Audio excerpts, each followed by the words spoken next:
about me. I don't know, you know where I live, where I'm from. But I'll, start with personally why I do this is because I know what it's like to, of course, be self-employed. I have had my business for 15 years, but I've been doing it full-time for 3 years.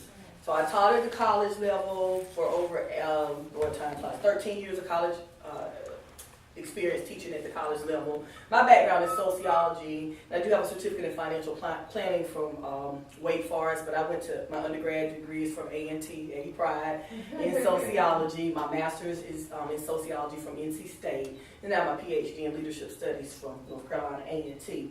And so people a lot of times will say, do you have a business degree, an MBA? And I'm like, no, but the skills that I've learned in sociology help me to be able to do this business writing, the writing when I'm training people for grants or if I'm reviewing grants or business proposals or business plans and the research that goes into it. But on the flip side, when I was working on my PhD, I actually did my dissertation on understanding African American wealth attainment because I am now living what I was researching. Right. And I was living it to a certain extent then, but I was just a little frustrated, like, okay, what is it? Like, if we have workshops, if we have seminars, if there's something that's free, why don't people come out? Or then some people say put a price tag on it. So I put a price tag on it, it still wouldn't come out. Now, I don't care if it's 2, 3, or whoever, but it really made me wonder because I know people had problems with money and all these other things. So what is really going on? So since I had to write a dissertation and I had to be in school, so let me write about something I'm caring about and experiencing. Right. But 3 years ago, I love the academic environment. Every now and then I still teach when I have time, but this is my mission. And this is actually what needs to be in colleges and universities now. Because of all my 3 degrees that I have, I didn't learn anything about the money piece. Right. I knew how to pay my bills, and that was it. So people will tell me, I was looking for somebody like you. When I was young, I was like, I was looking for me too. I had to learn. Right. So I tell people there is life after, whether it's student loan debt or whatever, whatever it is. But it's about managing what you have. And I'm just going to be honest. There are some people that don't believe in credit. And I tell my clients, if you can't trust yourself, then don't use it. But on the flip side, if you do want to start a business or you are a current business owner, you have to have something. Because if not, what happens, I get phone calls from people and they'll say, I ran my business off of cash for years, but now I'm in a crunch. I'm like, I can't work no miracles. It's Friday, Monday, I can't do anything for you. So having it, knowing how to manage it and getting it before you need it is the key. And I am a witness to that. But you have to be careful because it can get away from you. And so I really like what you said about a good place, with managing debt, because some people, say, well, I'm debt free, hallelujah, that's awesome. Hope to get that one day, but until then I can manage because I know what I need for my resources. I can't do anything about all the student loan debt I accumulated from what I didn't know. Right. What I do know is how to manage it, how to go out and get things, and I know when enough is enough. That's right. And then what do you do as a business person to start generating more revenues and things to keep it going? And so to be honest, I work with individuals as well as business owners. And to be honest, a lot of the business owners that are referred to me because they want to get some capital for their business, but they don't have the credit scores. Now, banks and other institutions will look at other things besides your credit score, but credit is key. Also looking at like your debt to income ratios and some other things. So all of it's married to one another. And even though this is not a college planning seminar, student loan debt will prevent you, or the mismanagement or not paying on them will keep you. It puts you in this situation here.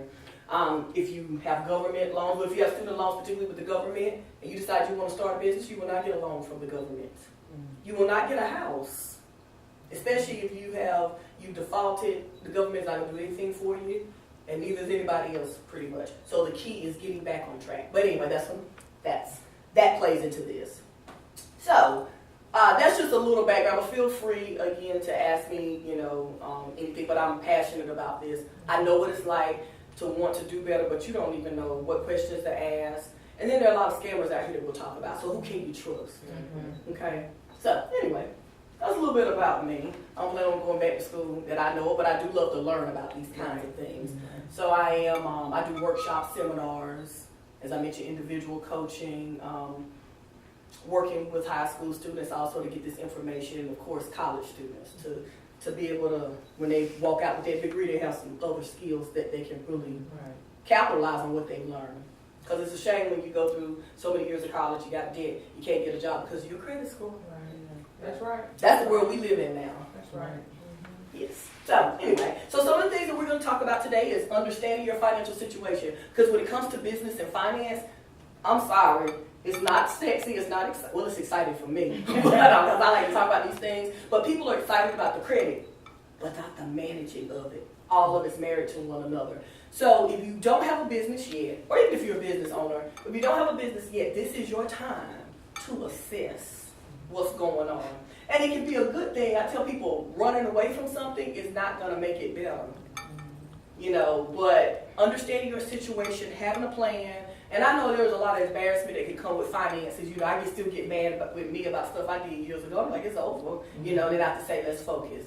How much money I would have had.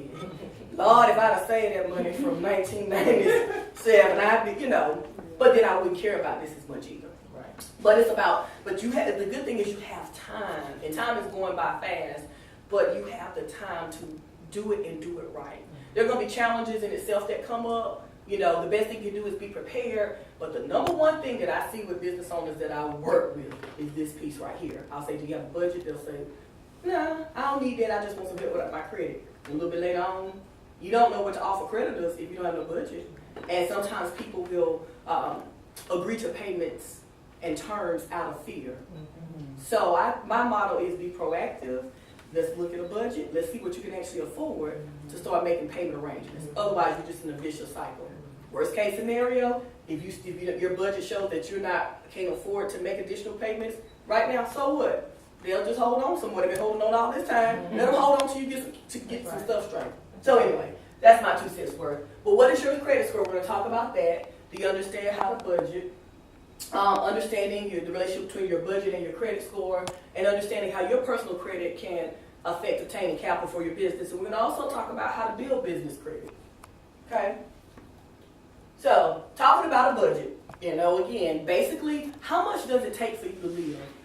I remember for years, I didn't know how much it would take for me to eat. Now, eating is still my thing, but I have to reel it in. That's just something about going out to eat. It's exciting.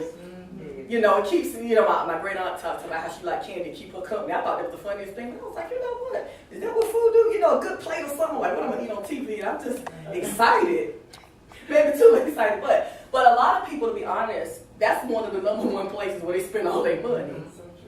And it's amazing too. Okay. It's something about it. Now, I tell people, when you create a budget, incorporate things that you like. Because if not, then you're going to be miserable. You're not going to stick with it. But it's about coming up with strategies for how to do that to stay within what you're trying to do. And I'm going to back up and say this is not on here, but having some financial goals. So when I work with a client, what's your financial goals? Short term, long term, things like that.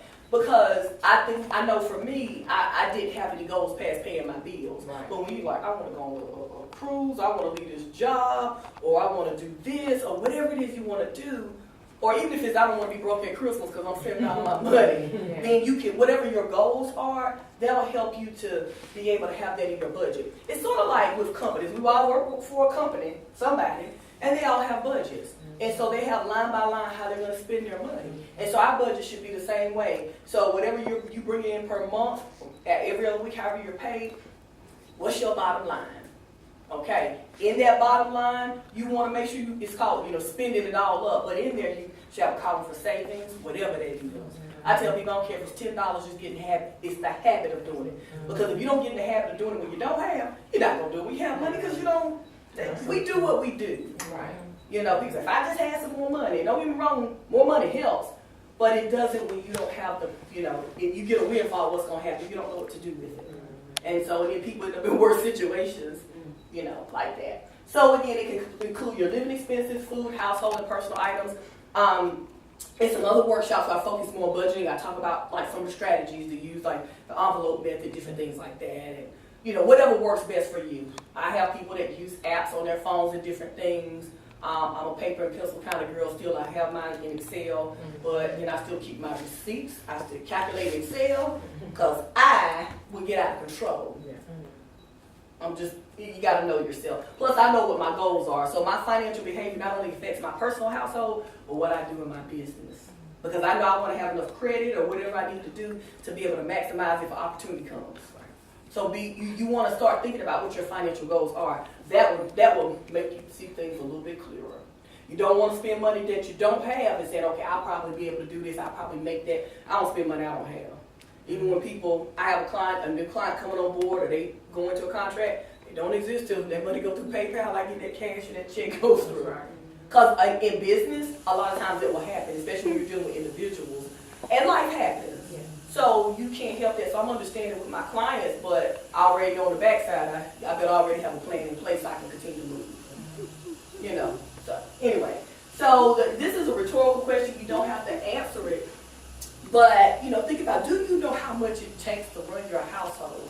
Even down to toilet paper, miscellaneous items, anything, because people say, I don't spend that much, but you spend it. Mm-hmm. We all spend it. Even when the economy's bad, we spend it. Mm-hmm. I never stopped going to the grocery store. I never stopped buying gas. I never stopped doing what I needed to do. And so even if you're unemployed, you still have a budget if you're spending money. So it's just a matter of writing it down. I tell people say, well, I can't afford to save. And I'll say, well, how much money did you waste last year? They'll say, oh, that was a whole lot. Oh, that's interesting. Well, if you just halved what you wasted, that's an emergency fund. Mm-hmm. And I like to tell people, I used to be the queen of finance companies and payday lenders, and I was so embarrassed. I was like, I don't understand. I'm pitiful. I was very embarrassed. But I can honestly say that when you start, and this is a lifelong change. I've been in my house for 9 years, and I spend less money than I do now when I live in an apartment. And my income has decreased significantly when I started, doing my business full time. Cause that's how all businesses have cycles. But I'm still able to maintain by the grace of God. But a lot of that also has to do with understanding financial management. This budget drives everything. So maybe thinking about budgets instead of just saying what it restricts you to, but what it allows you to do. Look at yourself like the CEO called you. Brand Enterprises, Scaife Enterprises. Look, I was going to say, what's your last name? Enterprises? I was going to say Johnson. That's what I was going to say Johnson Enterprises. I was like, her name is not Johnson. She married my cousin, so we family. So Johnson Enterprises. But Fan Enterprises, Hughes Enterprises back there for my niece. Well, that's how we need to look at ourselves. Because I'm going to be honest, at the end of the day, nobody else is going to invest in you if you haven't. That's even in a business plan. They'll ask you how much money you've invested in you. And I've invested a whole lot of money in you. Yeah. So anyway, think of yourself as an enterprise, as a brand. And think about, as a side note, what are your fears around money? In one of my books, I'll talk about this at the end, my credit book. I talk about, there's a heavy section on budgeting. In all my books, I talk a little bit about the budgeting. But I talk about it even more in the credit book because I'm talking about strategies, things like that. But it starts with the mindset with whatever you're doing. So if you have fears around money and, even what we've been taught around it still has an impact on us. So anyway, but yes. So this is just something to think about. Today, if you have no clue what it takes, step one, understand that because that's going to drive everything. This is related to your business. So briefly, I'm just going to talk about what a credit report is versus a credit score. Credit reports is basically your payment history of all accounts. Anybody that reports to the credit bureaus, it's a nice history of whether you're on-time payments or payments that are delinquent. Okay? Your credit scores are actually created from your credit reports. So when we talk about your FICO score, for anybody that cares what it means, Fair Isaac Corporation score, it measures your risk of repayment. The lower your score, the more you're going to pay for the same item for somebody that has good credit. So it's about risk. So they charge you more just in case they don't get their money. Bottom line. Nothing more to say about that. Now, where should you go? I get a lot of questions about where you should go to check your credit reports. Now, of course, you can go to annualcreditreport.com. That is a site that's backed by Congress. You're entitled to one free credit report every 12 months. I've tried at the 11th month. It won't let me. But that's one site. Now, the credit scores through that site are not free. Now, some people use Credit Karma. As of today, because things change, I'm being recorded. You all hear me as of today, August 12th, is it 2017? Credit Karma is free. Now, we know things can change. So if you're going to use, because with annualcreditreport.com, like I said, you can only see that once every 12 months. But with Credit Karma, you can at least go in and check periodically, set up email alerts and things like that. That is free. Now with Credit Karma, it gives you Equifax and TransUnion scores. It is important to have all three reports, even if you don't get the scores, because I'm going to be honest, there are 9 different versions of your FICO score. And I tell people, so when it comes to the variation of your credit score, just don't get upset. What's most important is what's on that report. Because I've seen people's credit reports that was 600 on one, 700 on another one, but there are different factors, and I talk about that in like my webinars and in my book about the different, the percentages of like one model, how much accounts, late payments, different things like that. Length of history. So it's important to just know that, like if you have a credit card, like I know Discover Capital One uses TransUnion. There are other places like State Employee Credit Union uses Equifax. Also, you have a variation in scores because of what's reported. My mortgage is only reported on my Equifax. So I've asked the credit union, when y'all gonna report all this good history to these other places?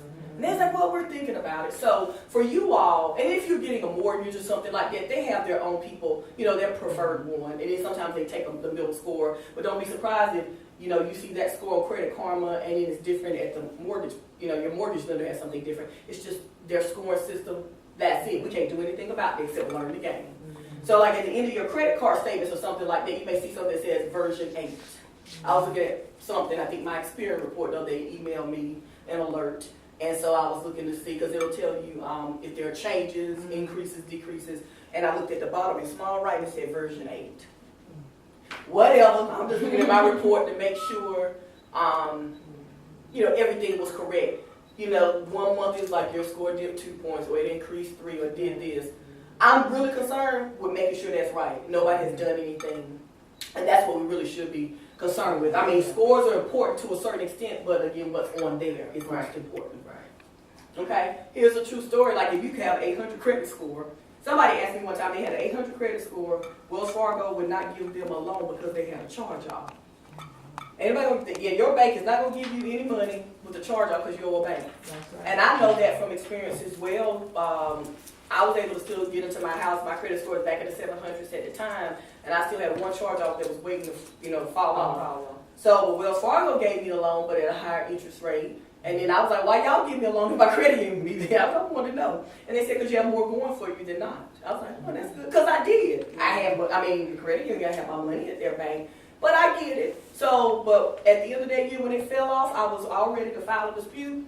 It was gone. I drove to the credit union, refinanced my vehicle, and I was paying about 13% interest that I'm still driving to this day that's paid for. And I refinanced my house. And they were like, wow, look what you did. But I said all that to say is that person had an 800 credit score with a charge-off. Until you fix it, no matter what it is. If that makes sense. Because I almost lost my point. I was like, what was I doing with that? But yeah, that's, so, there are people that I can't wait to get to an 800 or a 780 or, it's all relative. Because I'm going to be honest, my score, depending on what you have going on, the score changes every day. Yeah. Life happens, and sometimes you just have to go on and do what you got to do, whatever that is. But understanding how it works and saying, like, before I make a move, I already know what my credit score is going to do. I don't know how many points it's going to go up or down, but I already know. Then I have a conversation with myself. Is this something I really need to do? Right. Or is it, and if you do need to do whatever that is, and that's all relative, then my plan is already what I'm going to do to get back to where I need to be. That's right. I'm going to be honest. So that's the way you want to look at it. Use it as a resource. I've heard people say credit is evil. It's not. Just like money's not evil. It's what we do with it. So anyway. So I want to say all that. So if you're going to use Credit Karma, go ahead and get those, and then go to Experian.com and get your free report. They have all kinds of things, all kinds of boxes that you can click on and to pay for stuff. But at this point, if you have 2 out of the 3 scores, and usually I have my clients just to get 2 out of 3 scores just as a benchmark to see how much it increased or decreased. Okay? And then do Experian. That way you have all 3, because not everybody reports to all 3 bureaus. So there could be something hiding out on one that's not on the other. And then the truth of the matter is, as it relates to scores, some people, once you get to a 720, you qualify for their highest rates. Sometimes when you get to a 750, 800 is just relative. I mean, that's nice to look at and brag, I guess. But you want to be competitive. That's right. So just if that bothers you that you're not at 800 and you want to get at a 750, and you know, I've heard some people conversate, yeah, mine is this and mine is that. I was like, yeah, but when you get here, because people want to see how you manage it. Right. So anyway, this is where you get your information, combination. But the reports, and then some people pay like every month for a score because they think it's more, what do I want to say, like it's more accurate. It is not. Some of them aren't even real FICO scores. So they call them FACO scores in the book I was reading. So why pay for them? Here's 3 free resources you can take, even if it's only $10 or $20 a month. Put that in your emergency fund. How about that? That's $200, over $200 at the end of the year. You know something's going to happen to take it. So it's there. But again, it's all in how you think about money. You like you had a question. Maybe you did. You like you was thinking, okay. Stop me now. We doing good, 11:30. I said till 12:30, but in my mind we'll be done by 12. So just something to think about.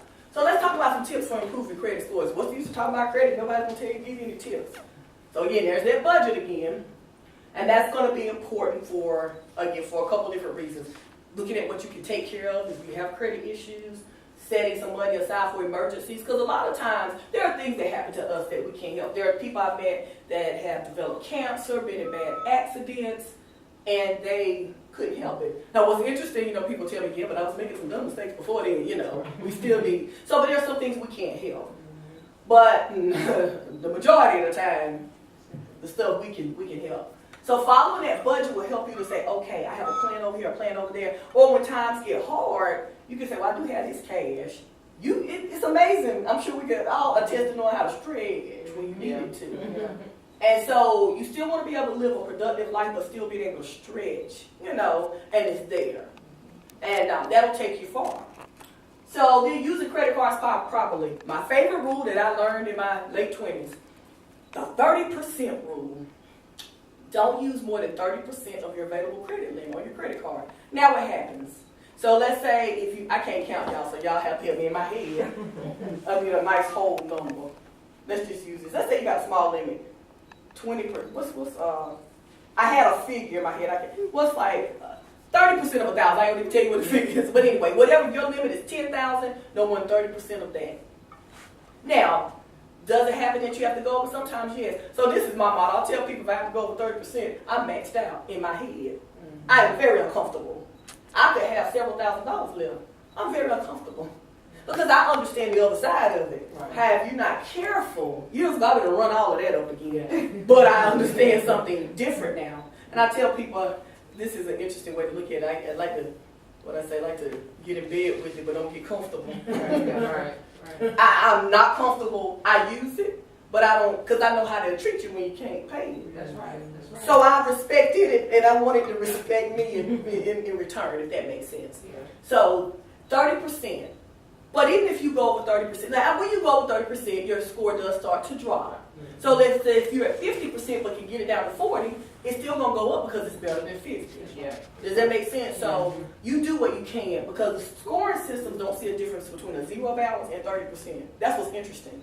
Now, I'm not discouraging people from paying off their balances, but that's just the way the model is. Mm-hmm. So guess what? If you have, let's say, I've heard of cases where people they use up the whole limit, but then they turn around and pay it all off at the end of the month. If you do that, if it's past that closing date before they get ready to report to the bureaus, it don't matter. So you need to, again, and this person had the money to pay it off. So rule of thumb is if that's what you're going to do, you need to do it by that cutoff date. So it won't have those kinds of impacts, especially if you're trying to get a house or something, when they look at those things. But 30% is the name of the game. If you go in and try to apply for a mortgage, they're going to tell you to get those cards down to 30%. That's the rule. I'm telling you, I have seen my score jump up 20, jump up 40, dip 20. Here's the thing, you also want to have your score high enough so if you take a dip like that, it's not terrible. You don't have a terrible score.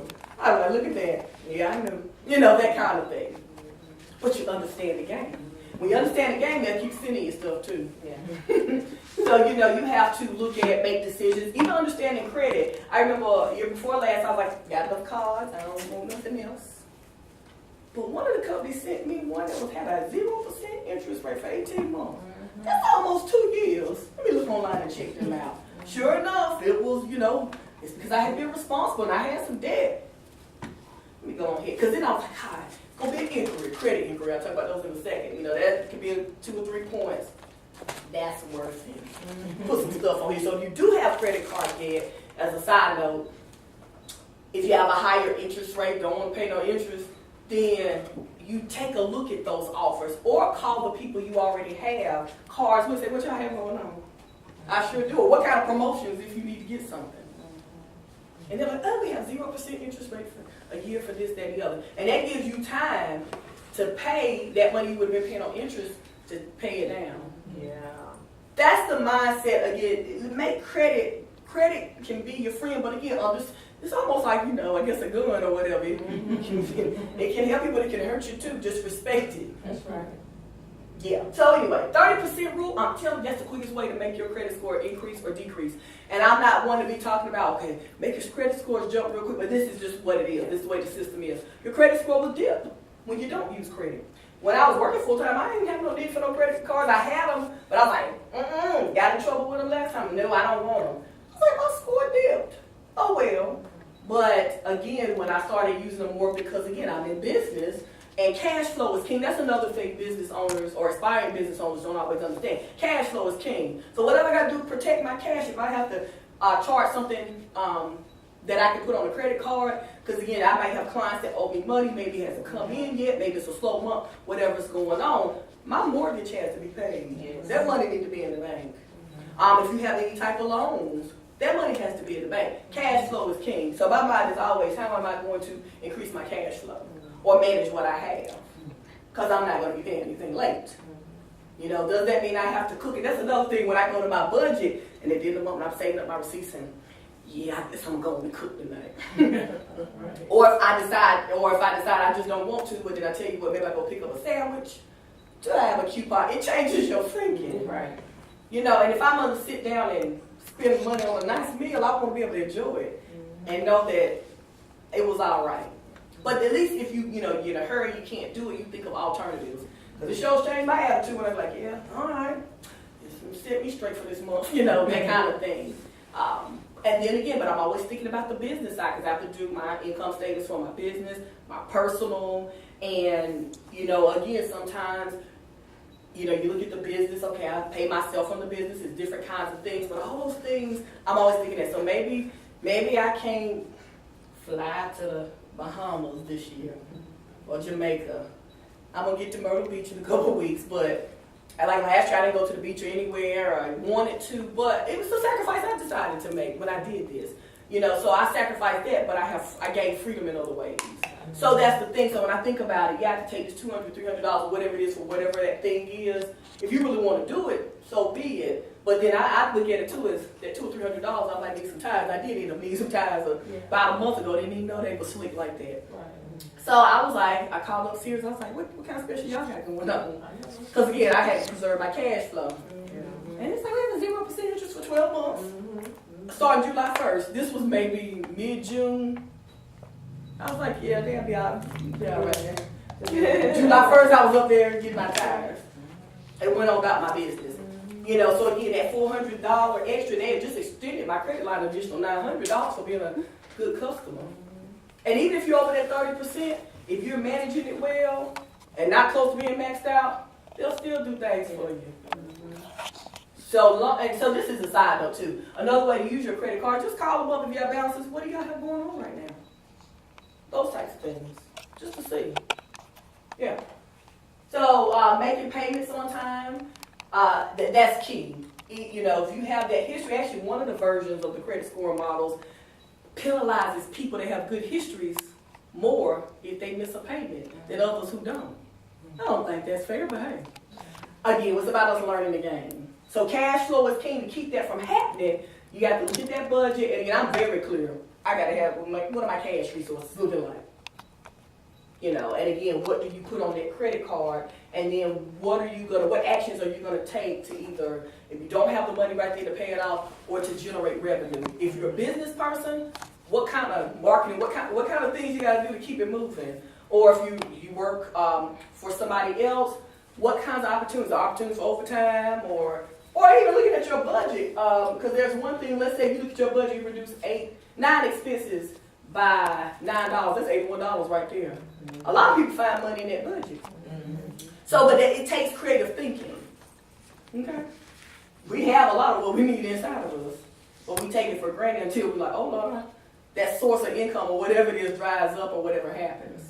But again, this all ties into, these are also things commercial bankers and lenders and different people look for as well. Because if you manage, one thing I like to tell people, the way we manage our personal finances is the way that we're going to manage the finances of the business, because that's all we know. That's all we know. All right, so some of the other things, making payments on time, reviewing credit reports for errors, unknown items, duplicates, disputing them. If you have bankruptcy, those types of things should not still be showing as delinquent.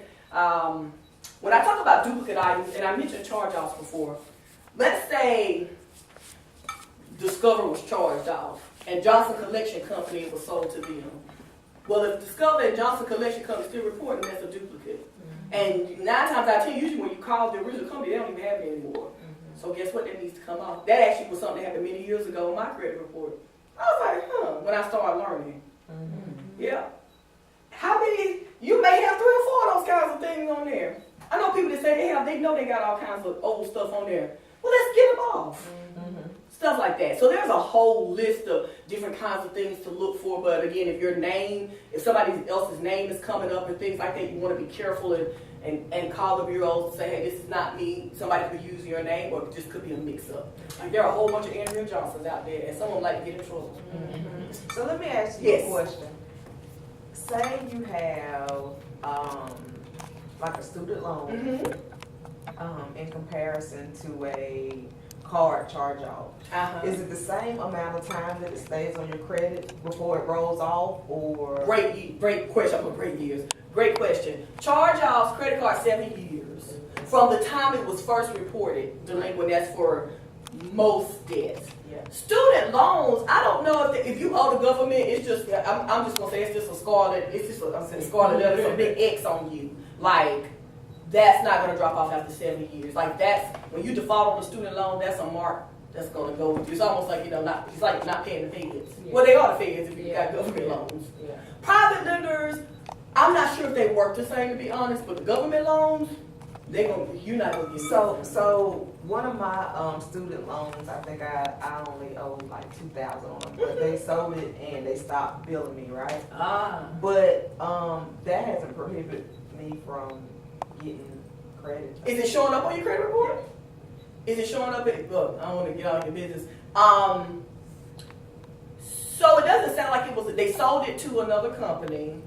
Was it like, and when you say sold it, was it like a lot of my student loans were due to, a lot of them due to the Department of Education, but like they have different providers, like I'm a Mohila, did they take it to a different provider, or did they sell it to a collection agency? See, that I don't know. Let's talk some more, let's talk some more about it, because, But it didn't hurt me, I just bought a car. Yeah, so what could happen, since it didn't hurt you, it could be, and I don't know, I need to know some more information, but if I know the Department of Education has different services, because they can't service all of them. Right. Like, some people have Fed loans. I have Mohila. Some other people have Navient. Navient. They just got sued. Yeah, they were, who were they charging people for something? They were doing something to people, but yeah, they, because I had a client that was with Navient. I was like, they got sued, so you might want to check them out. And as a side note, some clients are having, I think these are private lenders, but they're going to have to release millions of people from their student loan debt because they can't find the paperwork. Really? So if they can't find the paperwork, then they're not supposed to be billing them. Because normally what happens is, and it's funny because I'll tell people, say, well, like, they didn't bill me, so I ain't paid, so I don't know. And I don't know if it's because you have such a low balance, Probably. that I don't know if they've forgiven it or what, but I'd be interested to talk to you some more about it. But, that could be one of the things that they transferred it over versus like when a collection agency buys something that's different than the way they're spreading out loans out to other servicers. How long has it been? 2014. Okay, so here's another thing that could be happening. Here are my theories, and now I'm out of theories after this. Could be that they haven't, it's still out. You know what I'm saying? It's still being processed. Could be that too, that it's just out there. Sometimes things are just out there, and then one day they show up. Yeah. That has happened too. One day they're just out there, then they show up. I know of people that have liens and different kind of things like that, but it's not on their report. It's just out there. So that could be the other thing too. So to sum up, it could either just be out there and they haven't decided what they're gonna do with it for a variety of reasons, and then one day it could pop up.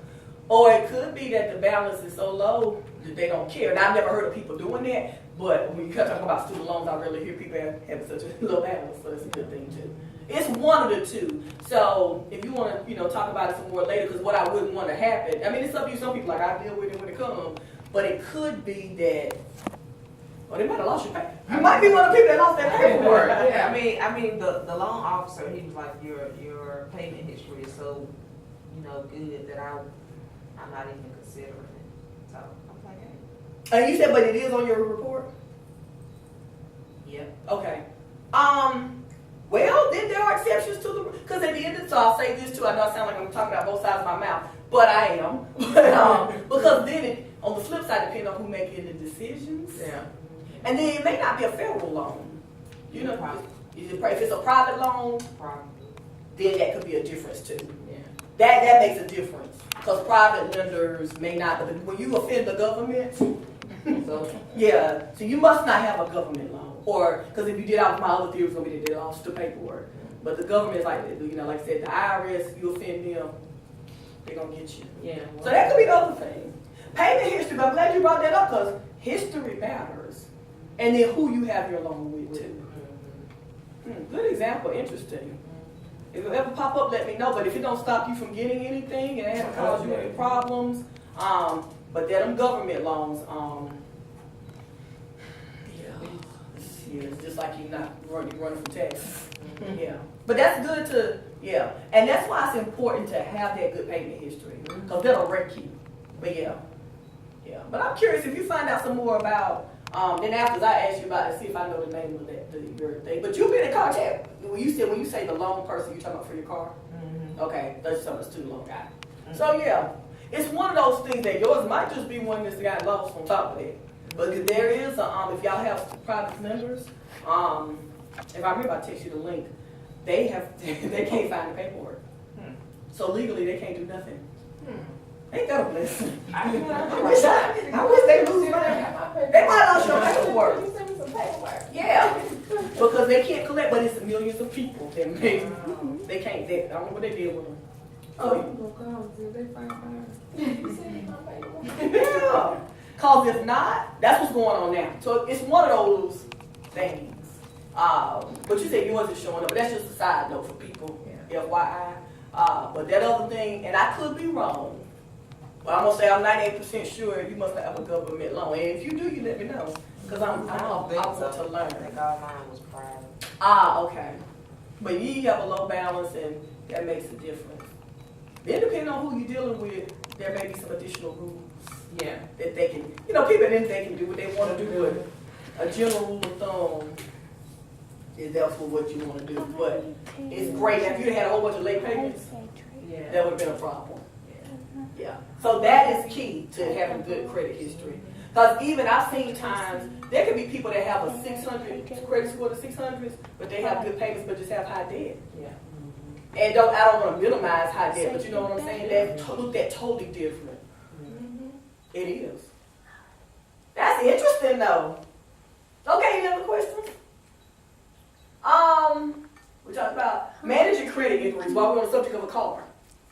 So there are some models that credit score models where, and it just depends. So if you're shopping around for a car, you want to ask them, although they could tell you a lie. But these are things you want to know. I've had people call me and their inquiries, they had 10 inquiries in one day because the company kept running and rerunning and running and running and rerunning to see where they could get financing. If you can come with your own financing, fine. I tell people if it's an emergency, ain't that a blessing when you come with your own financing? Yes. I'm telling you. Yes. When you can come with your own financing, because I've had people to tell me my score dropped 100 points in a day. Unless the dealership says they made a mistake, which most times they're not, you out of luck. Yes, Lord. Unless it's just an emergency. So my advice is, if you can hold off, do some calling.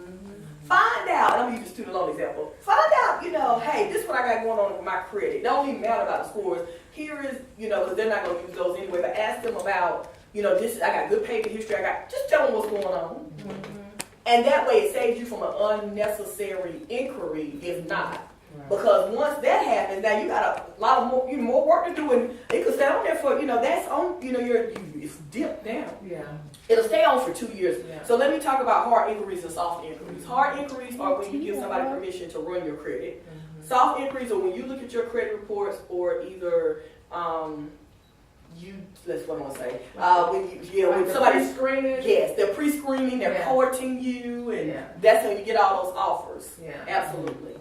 So you'll see it on there, but it's not. If you see something on your credit reports and it was an unauthorized inquiry, then you need to take care of it.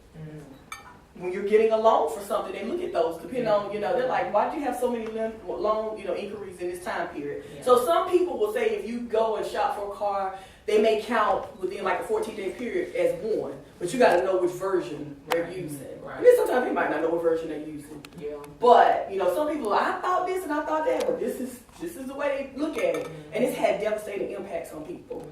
So again, there are some versions where if you do it within a certain span of time, they only count it as one, but some they don't. Manage those inquiries. And it's not last on the slide, but this is not last. There are a lot more tips for improving your credit. Authorized users. I tell parents that's a wonderful gift to give kids if you want to. If not, hey, just teach them about credit. But sometimes spouses do this as well. Add someone as authorized user to an account they've had. Flip side, you divorce them and take them off, then the score goes down. Or if something happens in your life where, maybe you missed a payment or something, now that's going to negatively impact them, so you want to keep those things in the back of your mind. But that history automatically becomes yours. Yeah. When and again, a lot of us, especially people of color, can't give that gift to the kids. But that's how people pass on things as well. Yeah. And again, this is not the end all to the be all, but these are some of the things. Questions? Okay. Credit repair scams. I'll just go through these quickly. I talk to people all the time. I just talked to somebody the other day and said, I paid somebody $1,000, they guaranteed my score will go up this and that. I was like, see, that's one thing I don't do with anybody. I don't guarantee them nothing. Right. And I put it in my contract. Right. Now, if you keep managing well, eventually you're going to see something, some sooner than others. But no, I'm not going to guarantee you anything. So one of the things is, you may have heard people saying, I got a new Social Security number. I've heard people tell me that. What's wrong with that? Because it's called fraud. That's right. They don't call it a Social Security number. They may call it a credit privacy number, CPN number, or credit profile number. Usually these are deceased individuals' Social Security numbers, a lot of times children. Yeah, so they're going to come after you. Now, I wouldn't go see ABC Company. Yeah, run from people like that. This is fraud. Can end in prison time or fines. Stay away from it. It don't take forever to improve your credit. EIN numbers are for businesses only, and that's to report your tax information. But people will advise people to get an EIN number so you can get your new car. Just start over. Don't do that. You get in trouble, that's the government. You don't want to mess with them, but don't do that. But people do it. And again, I've already talked about, the prison time, and if anyone guarantees you results, you ruin it. Because all of us in here have a different story, a different credit history. Yeah, so anyway, beware whether you're building business, business credit, it's the same thing. Because when you first start out, all of it's tied together, which I'm going to talk about that in a second, about building that business credit, how to get started. But they're still going to, I have a Capital One business card. Andrea Johnson is the guarantor. So still, it's on my personal credit report. Right. But I also build that history. So you still gotta get in the door. Or you need to have some assets, which we're gonna talk about. But Establishing a business credit. So one of the first things you want to do is apply for a DUNS number. When I started my business 15 years ago, I applied for a DUNS number along my EIN number. I never used the DUNS until recently. I said, I want to make sure I got everything. It is free. Now you're going to stumble across all kinds of websites that will charge you to apply for a DUNS number. Just like with an EIN number, it's totally free. You can do it online. It takes a few moments. But go to this website to learn more about the DUNS number. Now they do have services and places where you can pay somebody to set up a profile and all that good stuff if you want to. I say get familiar with the DUNS website, but that's the direct link to learn more about that number. And what is that? Sure. So and DUNS stands for Dun and Bradstreet. So basically what happens is just like we have a personal credit, like Equifax and Experian, TransUnion, this is the number people use for your business credit. And if you decide, it doesn't matter if you're nonprofit or for-profit, but you want to do some government contracting, they're going to require DUNS number as well. Mm-hmm. Yep, some of them require you to have that too. The good thing is right now it's doesn't take that long. It's free and everything. Yes, if you ever think about doing some contracting. Yep. But this establishes your credit profile even if you have nothing now. Yes, and you do that for the nonprofit and the for-profit. Like I said, with the nonprofit, those are a little bit different. But again, if you government contracting, they still want you to have it, or funding opportunities. Mm-hmm. So yes, that's step one. Business credit cards and credit lines. So when I talk about credit lines, I tell people get you a good line. I call it sound like somebody's grandma. Get you a good line, great grandma, because grandma, you don't need that. Like you said great grandma. Yeah, but I think about my great grandparents and like, get you a good line of credit. Like that's one of the best things I could have done is get me an open line of credit. So let me talk about that for a minute. You have two types of loans, an open line of credit, and then just like a regular, you can have a personal loan where on the regular loan, you just paying it. Whether it's a personal business, all you can do is pay it down. But when you have an open line of credit, you pay it down a certain amount minus the interest, opens back up. Nonprofits and for-profits should do this because when you go through crunch time, if you're nonprofit, your funding is funny or what have you, you still got people to pay if you're employing people. Churches, anybody, churches, a business, whatever. Oh, that's a beautiful thing to have that helps you flow through. Don't get it before you need it. So when you need it, you have it. Yes, I didn't get two, but one was, it's still, but, and as long as, and a lot of times they're going to open, they're going to draft that right out of your account. That's why I say cash flow is king. You got to have my cash. All right. So like Capital One, other places, shop online for business credit cards. Okay, look at the best. Now, some of them may not have the best interest rates, but shop around, think about it, because you want to start to get that history. Now, if you haven't established your business yet, this is something that you don't have to do. But if you're thinking about making a transition from your regular job to something like this, I'm just gonna be honest. You need to qualify for everything off your money from your job when they do look at your income. Get everything you need that you don't need. Go ahead and get it. Don't try to buy a house in the middle of starting a business and you left your job because now they're going to look at, even if you have lots of tax deductions, that's also going to lower your adjusted gross income, which looks like, oh, you ain't got no money? That's not, so they look at it totally different from a lending perspective, if that makes sense. So get you, a business credit card. After about a year, Capital One extended my limit some more, and I have a personal Capital One card. So think about those things. Shop around. If one offers you one with a large limit, they say 10,000, 20,000, whatever. Think about what you're trying to do. Now, on the flip side, if you get a card, you got to use it because after a period of time, you don't use it, they'll shut it down. Yeah. So these are things that, depending on where y'all are in your process, these are things that you want to do before, if you make a transition. Or even if you don't, whatever you want to, these are the steps to doing it. Questions about that? I love an open line of credit because I've had people call me and they're in a crunch, but they don't qualify because they don't have anything. You either need to have, and I have the opportunity now to be connected with some companies where I can assist people with the lending process. Now, I don't make decisions, but I can assist them with the paperwork, some different kinds of things. You either got to have some cash, you either have to have some credit, or some cash, or some assets. You can't just walk in with nothing. That's right. That's just being honest. And again, that goes back to why the budget is important. You got to start thinking about how you're going to get something. Right. Okay? When you get credit, again, that's why you got to manage it. Even your personal, because they're going to, again, look at your personal to make those initial decisions. Right. And like I said, I'm a guarantor it says on my credit report, but I am a guarantor on there. Right. So I have a business history and still personal. Questions about that? Build relationships with bankers and understand their requirements. I love commercial bankers, so if y'all know some, I love to meet them. Because guess what? People want money, they deny them. I can help them get back on track if they want to. So realtors, mortgage lenders, those financial advisors, we work well together because financial advisors like manage assets and things. I don't do that kind of thing. Right. So they'll send their people to me to get the credit help, the debt management for student loans, all those things. And then if I have clients that need something, to invest or whatever, send them to them.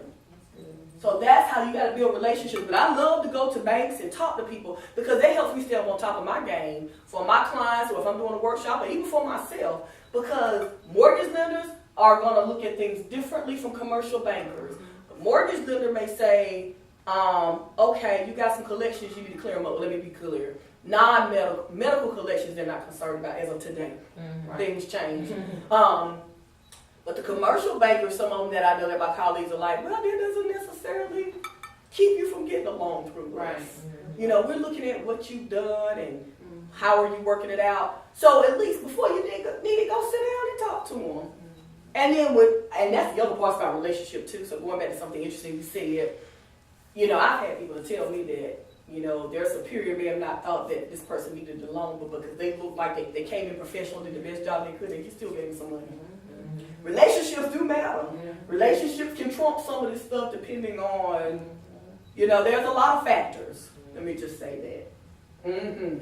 So get to know your banker. Go in and say, hey, I know mine. I need to get to know where I have the nonprofit account. I have a nonprofit where I give scholarships to students, Thomasville High School students, so that account is separate from let me go ahead and bring that up. This is business credit, but also let me just talk about bank accounts for a second. Keep them separate.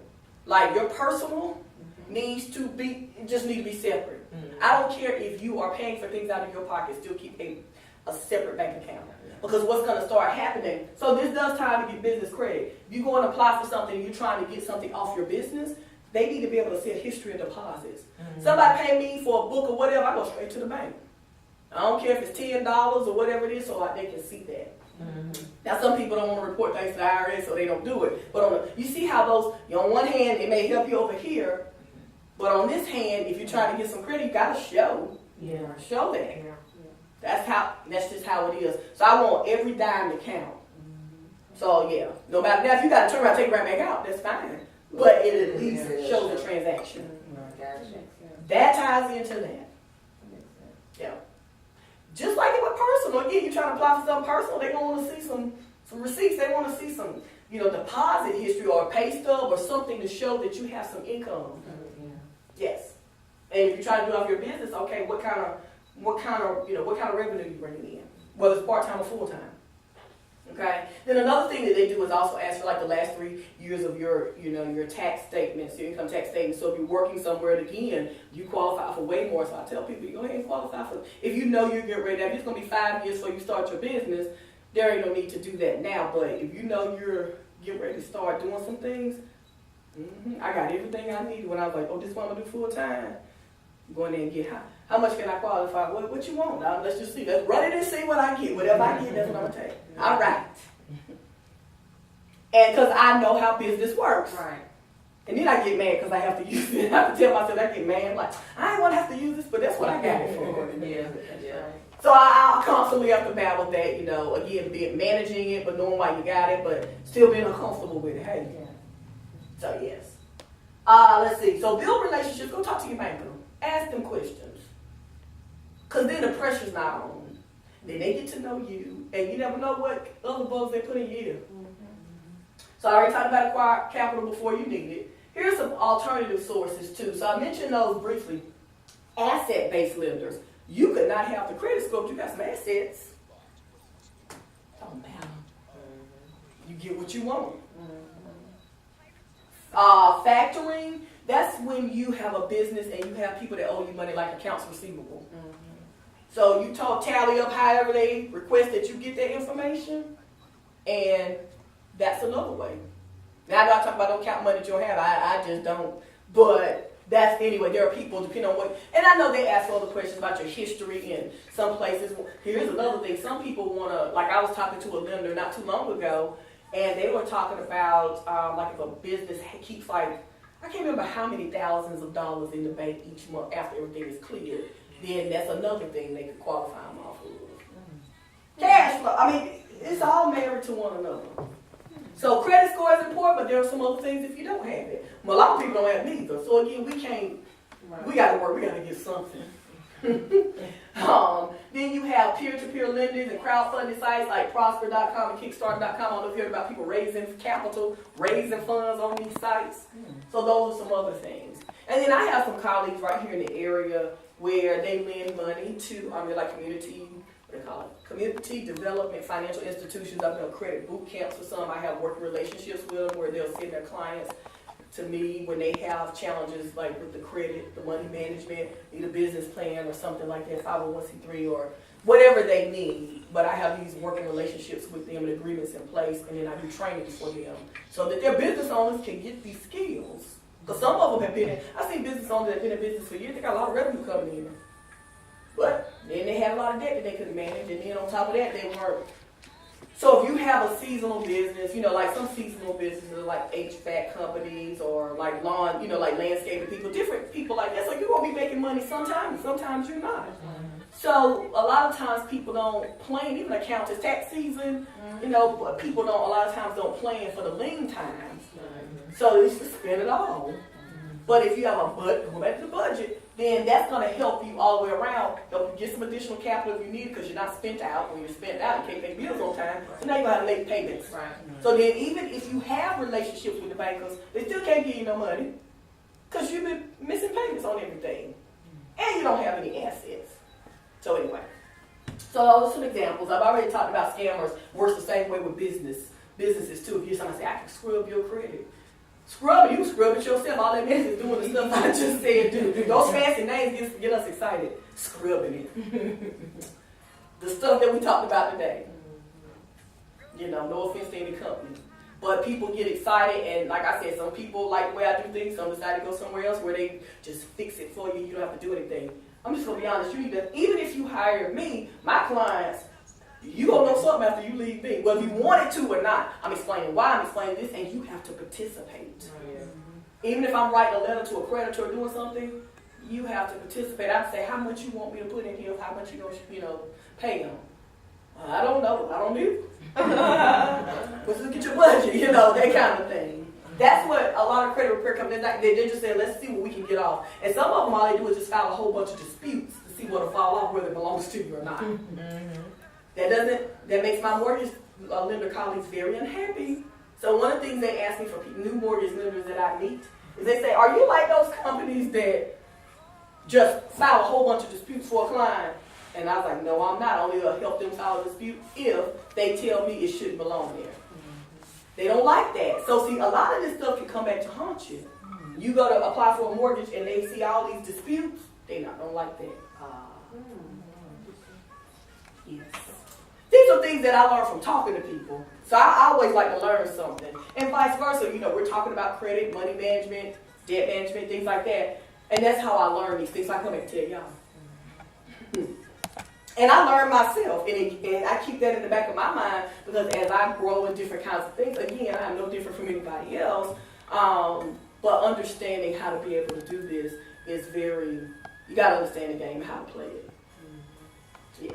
So here are some tips for entrepreneurs and aspiring entrepreneurs. We already talked about it. I keep saying the same thing. You got to understand your situation. And I just say that because there are some people, again, trying times come, but there are people that fly by the seat of their pants. Okay? So you really have to really understand that. And it's stressful. Being busy for yourself already stressful. But there are some things that we can do. And guess what? It takes more time planning. You have your resources because, like I said, I might be mad about using them, but guess what? At the end of the day, everything got paid. And I am aware. Let me say that. I am aware that I've used this or I've used that. And I'm always thinking of some way to, I don't want to have to use that someday. But it's there, so eventually you still want to be able to use it to keep your lines open and things like that. Oh, here's something that's not on the screen. Let me go back for a second. Building business accounts.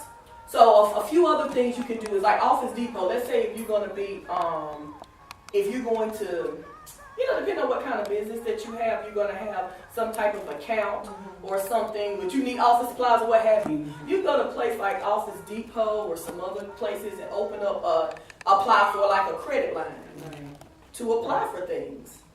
Guess what? They start out with your personal information, but once you get established, or you do it one of two ways. If you've established something on your business side, depends on the company. Some will still ask for your personal information.